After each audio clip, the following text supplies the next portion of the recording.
साल है 2025। इंडिया रंग बिरंगी और पुरानी तारीख वाला देश एक पुराने भूत से जूझ रहा है। औरंगजेब का भूत, मुगल बादशाह जो बहुत पहले मर गया, तारीख की राख से उठ खड़ा हुआ है। खुलदाबाद में उसकी कब्र अब झगड़े की वजह बन गई है। चिंगारी क्या है? धार्मिक तनाव, राजनीतिक मौका परस्ती और पुरानी शिकायतों की सुलगती आग का जबरदस्त मिक्सचर। इसकी शुरुआत हुई एक बगावत से। विश्व हिंदू परिषद के लोगों ने औरंगजेब का पुतला जलाया, जिससे नागपुर, महाराष्ट्र में हिंसा भड़क उठी। हिंसा बेमतलब और पहले से अंदाजा लगाया जा सकने वाला, जिसने बहुत कुछ तबाह कर दिया। जली हुई गाड़ियां, घायल पुलिस वाले और दहशत में आया शहर। नागपुर की घटना अकेली नहीं थी। ये इस बात की याद दिलाती है कि ऐसे देश में जहां पुराने जख्म अभी भी हरे हैं, शांति कितनी नाजुक है। औरंगजेब की कब्र का झगड़ा सिर्फ एक जगह को लेकर नहीं है।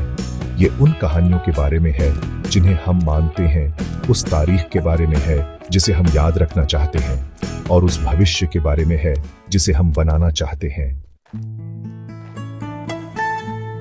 राजनीति जो कभी भी तमाशा करने से पीछे नहीं हटती, औरंगजेब विवाद पर टूट पड़ी। कई तरह की आवाजें, कुछ सोची समझी, कुछ भड़काऊ कहानी बनाने के लिए उठी। एक पुराने नेता प्रमोद कृष्णम ने सनातन धर्म के उसूलों का हवाला देते हुए सभी दिवंगत आत्माओं के लिए सम्मान पर जोर दिया, लेकिन उनकी बातें ज्यादा तेज आवाजों में दब गईं। कुछ लोगों ने, जैसे बीजेपी के टी राजा सिंह ने, कब्र के रखरखाव के लिए टैक्स के पैसों के इस्तेमाल पर सवाल उठाया। इसे समुदायों के बीच की लड़ाई बना दिया। शिवसेना यूबीटी के संजय राउत ने थोड़ा अलग नजरिया दिया, कब्र को मराठा बहादुरी का सबूत बताया। एआईएमआईएम के वारिस पठान ने बीजेपी पर राजनीतिक फायदा उठाने का आरोप लगाया। उनकी बातों ने, हालांकि पार्टीबाजी से भरी थी, इस कड़वी सच्चाई को दिखाया। औरंगजेब विवाद भारत की बढ़ती हुई राजनीतिक ध्रुवीकरण का एक और अखाड़ा बन गया था। 17 मार्च 2025 को नागपुर में जो हिंसा हुई वो पहले से तय थी। जो एक सांकेतिक विरोध के रूप में शुरू हुआ, वो अफवाहों और पहले से मौजूद सांप्रदायिक तनाव के कारण जल्दी ही बवाल में बदल गया। हिंसा का केंद्र नागपुर का महल इलाका था, जहां औरंगजेब के पुतले को जलाने से गुस्साई भीड़ ने उत्पात मचाया।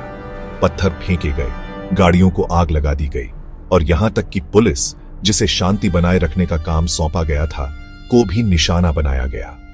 डीसीपी निकेतन कदम की खून से लथपथ चेहरे की भयानक तस्वीर इस तरह के दंगों के अंजाम की याद दिलाती है। हिंसा, हालांकि आखिरकार पुलिस ने काबू कर ली, लेकिन एक घायल शहर और टूटे हुए समुदाय को पीछे छोड़ दिया। नागपुर की घटना सिर्फ कानून व्यवस्था की समस्या नहीं थी, इसने भारतीय समाज की गहरी दरारों को उजागर किया। इसने एक भयानक याद दिला दी कि कैसे निशानों को हथियार बनाया जा सकता है और कैसे आसानी से पुरानी शिकायतों को हिंसा भड़काने के लिए इस्तेमाल किया जा सकता है। औरंगजेब की कब्र बदलते समय में एक खामोश पहरेदार अब एक मोड़ पर खड़ी है। इससे जुड़ा विवाद कई मायनों में भारत के अतीत पर बड़ी बहस का एक छोटा सा रूप है। हम अपने इतिहास के कम पसंद किए जाने वाले पहलुओं से कैसे निपटें? क्या हम औरंगजेब जैसे लोगों की जटिलताओं को समझ सकते हैं, उनके अत्याचारी और शासक दोनों रूपों को पहचान सकते हैं? कानूनी तौर पर कब्र एक संरक्षित स्मारक है। इसका रखरखाव भारतीय पुरातत्व सर्वेक्षण को सौंपा गया है, लेकिन जैसा कि हाल की घटनाओं ने दिखाया है, सिर्फ कानून हमें अतीत के भूतों से नहीं बचा सकते।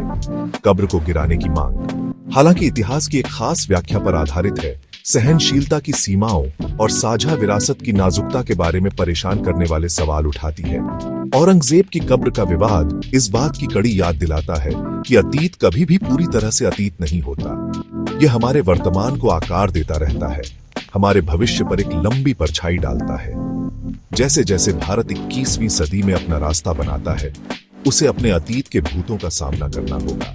हिंसा और आरोप प्रत्यारोप से नहीं, बल्कि बातचीत, समझ और एक ऐसा भविष्य बनाने की प्रतिबद्धता के साथ, जहां इतिहास चाहे कितना भी असहज क्यों ना हो, मिटाया नहीं जाता, बल्कि उससे सीखा जाता है।